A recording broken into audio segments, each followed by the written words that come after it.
The boss of Instagram says all graphic images of self-harm will be removed from the site. In an interview with the BBC, Adam Missouri explained why such images had been allowed to remain on the site in the past.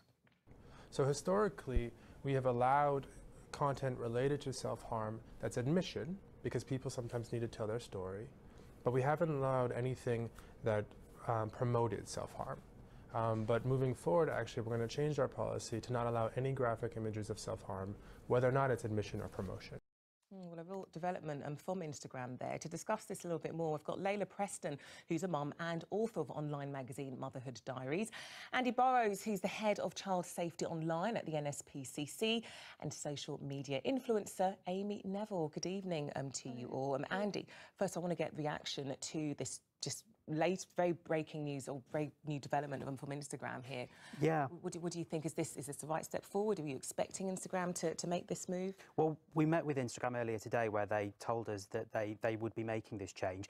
It's a welcome step because what we've seen really is that Instagram and other social media platforms haven't followed their own rules. They've been really clear that their guidelines say that any material that promotes or glorifies self-harm shouldn't be on the site. But time and again, we've seen really graphic, disturbing images. So this is a welcome step. But let's be clear, this is after several weeks of sustained media pressure. And it's really clear that it's time that platforms were legally made now to take action. I mean, Layla, going back to parents and watching their kids and how much time they spend on social media. What was your reaction to this new advice and guidance that's come from these top doctors? Well, I think it's great because, you know, us parents do need to set an example for our kids. You know, we're the ones monitoring what they're doing all the time. But so much can be done from us because we're not monitoring them all the time. We're not monitoring what they're using on the screens. So I think it's great that social media, you know, top social media people like Instagram are taking more steps forward to be able to make sure that there's no graphic images. I think that's great. I mean, you've got two boys, I do, 6 and 8, right? 6 and 8, yeah. So how do you monitor them now, and how do you think you're going to be able to monitor them as they get older, as they become teenagers? I imagine they don't have their phones. When you give them a phone, what's that going to be like? How could that change? Well, I'm very lucky that we don't have that social media argument at home just yet. Oh, just wait. It's lots of fun. Yeah. Let me tell you that. Exactly, I know. So, so I'm lucky in the sense that I can monitor them, and you know, we operate on a rule of 10s at home, where you know I give them the responsibility of using the screens, and they have a 10-minute job, and that earns them 10 minutes of screen time, and then they can have another 10-minute job, and that earns them another 10 minutes of screen time. And what I'm trying to do is bring back that control for them, so that hopefully later on in life they can use that control and that responsibility for themselves. And you know, I like the advice was saying, you know, we don't do phones on the dinner table. You know, I get barely 1 to 2 hours with my kids. So, you know, they have activities after school. So that's really important for me to have that family bonding time. And, you know, before sleep, you know, we use up all those minutes before 4 p.m. because I want them to settle down. I want them to have a book in their hands and, you know, writing on a piece of paper and things like that. Because I think that's massively important, that I'm responsible for them. And I think that if I can set by example and put my phone away, and you know, and not check my emails when they're awake, then at least they can learn from me, you know. I mean, Amy, social media is your life. On Instagram, you've got nearly, what, 500,000 followers. That is incredible. But how do you find social media affects you personally? Well, I get anxiety. I travel all the time as well, and I do get anxiety from it. I feel like you have so much pressure when you've got nearly 500,000 people following you, and especially with young girls. I get girls saying, I want to be a model, I don't want to go to uni, I want to do what you're doing. But there's so much more that goes into it. I sit up till 1, 2 in the morning and I can't get off my phone. Like, I have the issue where I sit on my phone and I literally can't get off it. And like, I have this thing now where it says screen time, and it says like you spent 7 hours on like Instagram, and I'm like, oh my God, like that's crazy. So it's interesting. I would have thought that somebody, you know, you seem you're going to be au fait with social media. You've got, I said, got loads of followers. I thought you'd be more confident. So it's so it changed my whole career. So I'm thankful. You're anxious. Yeah, no, I'm thankful to it. But obviously now I feel so much pressure. Like, I get hundreds of messages every day from young girls, and what you're responding, they are taking on that information. I get mums saying that their kids want to be models, and it's so hard because you feel like whatever you say, they're kind of taking that on. Like, if I have a Domino's, for example, you get people going, I've had a Domino's too. Like, you're such an influence, and I think you have to be so careful what you are putting on social media. Well, I mean, that's one of the things, and parents can be so worried about what their children are watching, reading, viewing on social media. Well, we spoke to some parents today to get an idea and speak to them about how they feel about their children going on social media. I've been doing that anyway because I do think that they are harmful for social interaction. I do think they're highly addictive and they can cause lots of problems.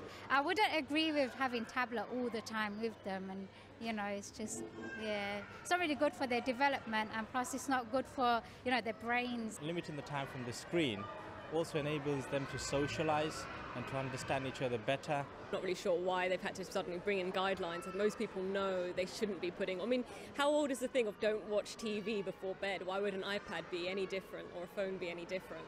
But I think people will carry on using it because it's a way of keeping the kid quiet. The biggest problem is actually the parents' examples. I see parents all the time on their phones, completely ignoring the child, and they're looking at things like social media. It's nothing really important, it's something that can wait. So if you're going to enforce a set of rules whilst you are doing the complete opposite yourself, then that's a contradiction. That's really interesting, Mandy. When you're listening to parents, they have quite a negative view on social media. However, in the report that was out today, they didn't really link social media use to mental health problems. But yet, that is something that many of us do put hand in hand. So really, we need to see more evidence to understand whether or not there is a link and what some of those links might be. But actually, one of the problems is that it's really difficult to try and understand and build that evidence base because we need to get information from the tech firms, from the platforms themselves, and they actually won't share very much information about what they do on their sites, about what the impacts are, how long people are using their sites for. So one of the big challenges here is if we are going to see the government take action, then we need to find a way of making sure that industry actually starts giving the information about what users do on their sites, how long children are spending and what some of the risks are. I mean, you say that, but you know what? I as an adult, nearly 40, when I go online, I do get a little bit anxious. I do get a little bit worried. I mean, Amy, you're sitting there. I'm looking at you now, and I'm holding my stomach in. No, I'm thinking, you look I'm thinking, amazing. darn, this girl's kind of hot. But when you're reading that and you're watching that and you're viewing that online, that of course must have an effect on impressionable young people. Yeah, well, I get messages from men all the time saying, like, send nudes or send pictures of your feet, like so many messages. You don't know who these people are.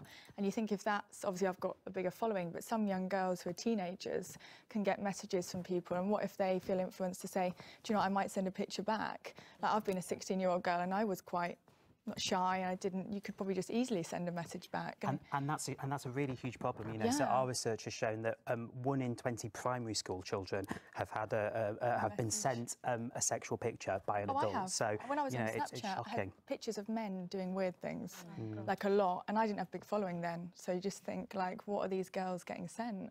Well, we have been in touch with some of the social media companies we've mentioned, Instagram, Facebook and Twitter. And Facebook told us, we want the time young people spend online to be meaningful and above all safe. They actually welcomed the guidelines and the advice that have been issued today. And Twitter told us that they've introduced changes to make the site healthier and safer, and better technology to help tackle problematic content. Layla, is that enough for you? They say this now because, you know, there's been so, like you said, there's been so much pressure on them, and it's more like a reaction rather than being proactive. I mean, that's only so much they can do. It's so difficult, so impossible to police these things. You know, don't forget that children will be putting in birthdays, different birthdays to make them look older. And how can you control? How can you control what's on the feed? You can't. It's so difficult. You know, these platforms come from data from other people. So I think it's a great step. It's a great step forward, but you know, it's a little late in the game, I think. And let's hope that hopefully going forward, we'll learn more about social media and we'll know what to do then. But in the meantime, you know, I'm going to still be monitoring my kids, you know, making sure that they understand what they're watching and be educating them. Because again, don't forget, they're growing up in a digital world and we don't want to take that away from them. No. So. Okay, well, Layla, Andy and Amy, I'm really good talking to you all. Thanks so much. Thank you. Thank you. Thank you.